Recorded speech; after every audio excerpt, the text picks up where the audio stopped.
Իրանը Հայաստանի ռազմավարական գործընկերներից մեկն է և փաստացի երկրի միակ դարպասը դեպի հարավ։ Հայաստանի տարածքով է անցնում Իրանը հյուսիսին կապող կարևոր տնտեսական երթուղին՝ հյուսիս-հարավը։ Թեև Հայաստան-Իրան տնտեսական հարաբերությունները Հայաստանի տնտեսության հիմնական մասնաբաժինը չեն կազմում, այդուհանդերձ երկու երկրները փոխկապակցված են էներգետիկ ենթակառուցվածքներով։ Էլեկտրաէներգիան դա միակ ապրանքն է, որը երբ որ արտադրվեց պետք է սպառվի, եւ այս տեսանկյունից այն ավելցուկային էլեկտրաէներգիան, որը Հայաստանում արտադրվում է, այս պահին այսպես ասած սպառում չի գտնում, մենք արտահանում ենք դեպի Իրան եւ Իրանը հանդիսանում է այսպես ասած յուրահատուկ մարտկոց մեր էլեկտրական համակարգի համար։ Եթե Իսրայելը եւ Միացյալ Նահանգները հարված են Իրանի էներգետիկ ենթակառուցվածքներին, վտանգի տակ կարող է հայտնվել նաեւ Երևանի ջերմաէլեկտրակայանի աշխատանքը։ Սա Հայաստանի համար վատագույն սցենարներից մեկն է, հատկապես Իրանում հնարավոր տնտեսական ճգնաժամի խորացման պարագայում։ Այդ դեպքում կարող է առաջանալ էլեկտրաէներգիայի ավելցուկ, նաեւ արտադրական հզորությունների թերբեռնվածություն։ Ավելցուկ էլի Հայաստանի շուկայում դա սպառել չի լինի, Հայաստանի շուկան ինքնաբավ է դառնումով։ Ջերմակայանն է Երևանի ջեկը կարող է կանգնել կամ աշխատել իր ոչ ամբողջ հզորությամբ։ Սա է հիմնական խնդրեմը։ Այսինքն այս հարվածը, ասենք ասեմ, Հայաստանի համար իհարկե շատ վատ իրավիճակ է ստեղծում, բայց ուտ ասենք թե գազ, էլեկտրաէներգիայի դիմաց այդ ծրագրի հետ կապված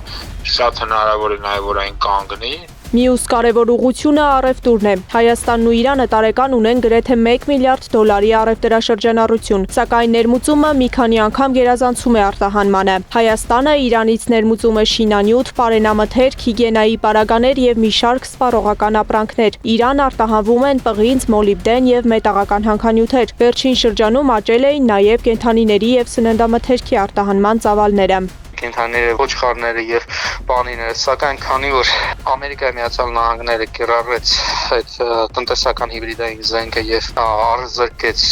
մի քանի տասնյակ անգամ իրանական ռիալը, մեր արտահանողները սննկացան հենց այդ դեպի Իրան արտահանողները կոնկրետ ոչխարների եւ պանի տեսականների մասին, որտեղ եւ այս պահին ասենք մի քանի միլիոն դրամ բավկեր են կուտակել։ Արտարժույթի տատանումները, հատկապես իրանական ռիալի արժեզրկումը արդեն իսկ բացասաբար են անդրադարձել Հայաստանի փոքր եւ միջին արտահանողների վրա։ Մյուս հավանական ռիսկը միգրացիոն հոսքերն են։ Եթե Իրանում ճգնաժամը խորանա, չի բացառվում բնակչության տեղաշարժ դեպի հարևան երկրներ։ Հայաստանը նման սցենարի պատրաստ է։ Հնարավոր սցենարային արժեքներից մեկը կարող է լինել, որ Իրանի Իսլամական Հանրապետությունը, որը բնակչություն 90 միլիոնից ավել է, շատ մեծ քանակությամբ բնակչություն կոչի այլ երկրներ, որի մեկը Հայաստանի Հանրապետությունը կարող է լինել։ Այսինքն Սյունիքի մարզում պատկերացրեք բավականին մեծ քանակությամբ Իրանից մարդիկ են գալիս,